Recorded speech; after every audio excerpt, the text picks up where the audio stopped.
സംസ്കാര, സ്ഥിതി സമത്വ, മതനിരപേക്ഷ ജനാധിപത്യ റിപ്പബ്ലിക്കായി സംവിധാനം ചെയ്യുന്നതിനും ഇന്ത്യയിലെ എല്ലാ പൗരന്മാർക്കും സാമൂഹികവും സാമ്പത്തികവും രാഷ്ട്രീയവുമായ നീതി, ചിന്ത, ആശയാവിഷ്കാരം, വിശ്വാസം, ഭക്തി, ആരാധന എന്നിവയ്ക്കുള്ള സ്വാതന്ത്ര്യം, സ്ഥാനമാനങ്ങൾ, അവസരങ്ങൾ എന്നിവയിലുള്ള സമത്വം എന്നിവ ഉറപ്പുവരുത്തുന്നതിനും വ്യക്തിയുടെ അന്തസ്സും രാഷ്ട്രത്തിന്റെ ഐക്യവും അഖണ്ഡതയും ഉറപ്പുവരുത്തുന്ന സാഹോദര്യം എല്ലാവരിലും വളർത്തുന്നതിനും ദൃഢനിശ്ചയം ചെയ്തുകൊണ്ട് നമ്മുടെ ഭരണഘടനാ സഭയിൽ വെച്ച് ഇന്ന് 1949 നവംബർ 26-ാം തീയതി ഈ ഭരണഘടനയെ അംഗീകരിക്കുകയും നിയമമാക്കുകയും നമുക്കായി തന്നെ സമർപ്പിക്കുകയും ചെയ്യുന്നു.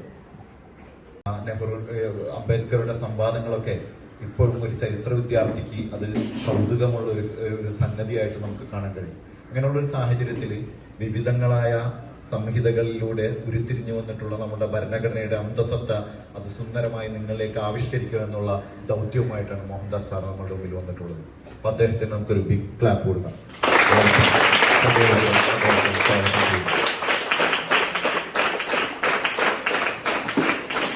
അപ്പം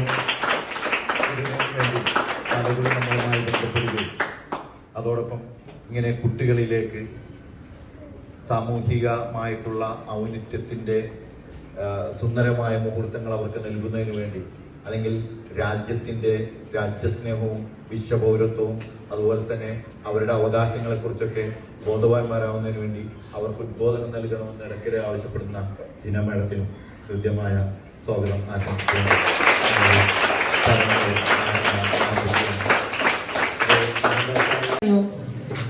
ഇപ്പൊ പറഞ്ഞില്ലേ, സാർ പറഞ്ഞില്ലേ കോടതിയെ പറ്റിയൊക്കെ പറഞ്ഞില്ലേ. നമ്മുടെ കൊടുങ്ങല്ലൂർ കോടതി, ആ കോടതിയിലാണ് താലൂക്ക് ലീഗൽ സർവീസ് കമ്മിറ്റി ഒരു ഓഫീസ് സ്ഥിതി ചെയ്യുന്നത്. അപ്പോ ഈ ഓഫീസ് താലൂക്ക് ലീഗൽ സർവീസ് കമ്മിറ്റിയുടെ സർവീസ് അതിൽ ശ്രദ്ധിച്ചില്ലേ, സർവീസാണ് നമ്മൾ ചെയ്യുന്നത്. അതായത് കോളേജുകള്, സ്കൂളുകള്, അതുപോലെ തന്നെ റെസിഡൻസ്, അങ്ങനെയുള്ള മുതിർന്നവരായാലും കുട്ടികളെ ആയാലും എല്ലാവരെയും ബോധവൽക്കരിക്കുക. ഇപ്പൊ സാറ് ആദ്യം അധ്യക്ഷ പ്രസംഗത്തിൽ സൂചിപ്പിച്ച് ഞാൻ പലതവണ കോണ്ടാക്ട് ചെയ്ത കാര്യം, നിയമസാക്ഷരത, നിയമസേവനം, ഇതൊക്കെ ഉറപ്പാക്കുക എന്നുള്ളൊരു ലക്ഷ്യത്തോടു കൂടിയാണ് ഈ ലീഗൽ സർവീസ് കമ്മിറ്റി പ്രവർത്തിക്കുന്നത്. അതുപോലെ തന്നെ മറ്റൊരിതാണ് അദാലത്ത്. അത് വായിച്ച അദാലത്ത് ഇന്ത്യൻ പൗരൻ എന്ന നിലയിൽ താഴെ പറയുന്നവ എന്റെ മൗലിക കർത്തവ്യങ്ങളായി ഞാൻ അംഗീകരിക്കുന്നു. ഞാൻ ഇന്ത്യൻ ഭരണഘടനയെ അനുസരിക്കുകയും അതിന്റെ ആദർശങ്ങളെയും സ്ഥാപനങ്ങളെയും ദേശീയ പതാകയെയും ദേശീയ ഗാനത്തെയും ആദരിക്കുകയും ചെയ്യും. ഞാൻ സ്വാതന്ത്ര്യത്തിനു വേണ്ടിയുള്ള നമ്മുടെ ദേശീയ സമരത്തിന് പ്രചോദനം നൽകിയ മഹനീയ ആദർശങ്ങളെ പരിപോഷിപ്പിക്കുകയും പിന്തുടരുകയും ചെയ്യും. ഞാൻ ഭാരതത്തിന്റെ പരമാധികാരവും ഐക്യവും അഖണ്ഡതയും നിലനിർത്തുകയും സംരക്ഷിക്കുകയും ചെയ്യും. ഞാൻ രാജ്യത്തെ കാത്തുസൂക്ഷിക്കുകയും ദേശീയ സേവനം അനുഷ്ഠിക്കാൻ ആവശ്യപ്പെടുമ്പോൾ അനുഷ്ഠിക്കുകയും ചെയ്യും. ഞാൻ മതപരവും ഭാഷാപരവും പ്രാദേശികവും വിഭാഗീയവുമായ വൈവിധ്യങ്ങൾക്കതീതമായി ഭാരതത്തിലെ എല്ലാ ജനങ്ങൾക്കുമിടയിൽ സൗഹാർദ്ദവും പൊതുവായ സാഹോദര്യ മനോഭാവവും പുലർത്തും. സ്ത്രീകളുടെ അന്തസ്സിന് കുറവ് വരുത്തുന്ന ആചാരങ്ങൾ പരിത്യജിക്കും. ഞാൻ നമ്മുടെ സംസ്കാര സമന്വയത്തിന്റെ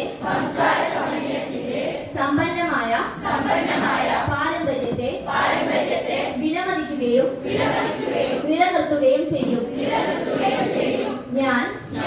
വനങ്ങളും തടാകങ്ങളും നദികളും വന്യജീവികളും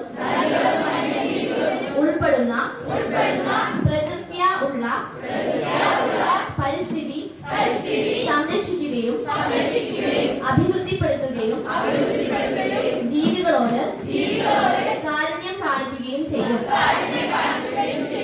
ഞാൻ ശാസ്ത്രീയമായ കാഴ്ചപ്പാടും മാനവികതയും അന്വേഷണത്തിനും പരിഷ്കരണത്തിനും ഉള്ള മനോഭാവവും വികസിപ്പിക്കും. ഞാൻ പൊതുസ്വത്ത് പരിരക്ഷിക്കുകയും ശപഥം ചെയ്ത് അക്രമം ഉപേക്ഷിക്കുകയും ചെയ്യും. ഞാൻ രാഷ്ട്രത്തിന്റെ പുരോഗതിക്കും ഉന്നത തലങ്ങളിലേക്കുള്ള ലക്ഷ്യാപ്രാപ്തിക്കും വ്യക്തിപരവും കൂട്ടായതുമായ പ്രവർത്തനത്തിന്റെ എല്ലാ മേഖലകളിലും ഉത്കൃഷ്ടതയ്ക്ക് വേണ്ടി അധ്വാനിക്കും. ഞാൻ 6 മുതൽ 14 വയസ്സുവരെയുള്ള കുട്ടികളുടെ വിദ്യാഭ്യാസത്തെ പരിപോഷിപ്പിക്കും. ജയ് ഹിന്ദ്. Hands down. എല്ലാ വർഷവും ഭരണഘടന ദിനമായിട്ട് ആചരിക്കുന്നത്. അപ്പോൾ ലോകത്തിലെ തന്നെ ഏറ്റവും വലിയ എഴുതപ്പെട്ടതിൽ വെച്ച് ഏറ്റവും വലിയ ഭരണഘടനയാണ് ഇന്ത്യയുടെ ഭരണഘടന. അപ്പോൾ ഈ ദിവസം നമുക്ക് ഇന്ത്യൻ ഭരണഘടന കാത്തു സംരക്ഷിക്കേണ്ടതിനെ കുറിച്ചും അതിൻ്റെ മൂല്യങ്ങൾ എത്രത്തോളം വലുതാണെന്നും അത് സംരക്ഷിക്കേണ്ടതിൻ്റെ ആവശ്യകതയെക്കുറിച്ച് നമുക്കിവിടെ ക്ലാസ് എടുത്തു തന്ന വളരെ വിശദമായും ഗഹനമായും കുട്ടികളിൽ അവബോധം സൃഷ്ടിച്ച നമ്മുടെ താലൂക്കിൽ നിന്ന് വന്നിട്ടുള്ള അഡ്വക്കേറ്റ് മോഹൻദാസ് സാറിനെ ഞാൻ ഈ സന്ദർഭത്തിൽ സ്കൂളിൻ്റെ പേരിൽ ഹൃദയംഗമായ നന്ദി പ്രകാശിപ്പിക്കുകയാണ്.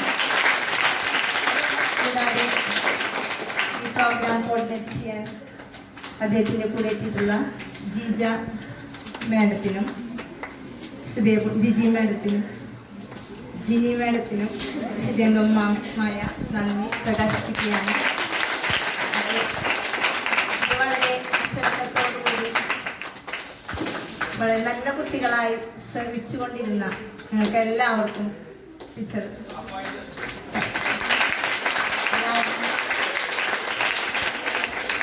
ഹൃദയത്തിൽ നിന്നും സ്നേഹപൂർവ്വം നന്ദി പ്രകാശിപ്പിക്കുകയാണ്. കൂടാതെ എല്ലാ ടീച്ചേഴ്സ്, നമ്മുടെ ഹെഡ് മാസ്റ്റർ എല്ലാവർക്കും കൂടി നന്ദി അറിയിച്ചു. Thank you.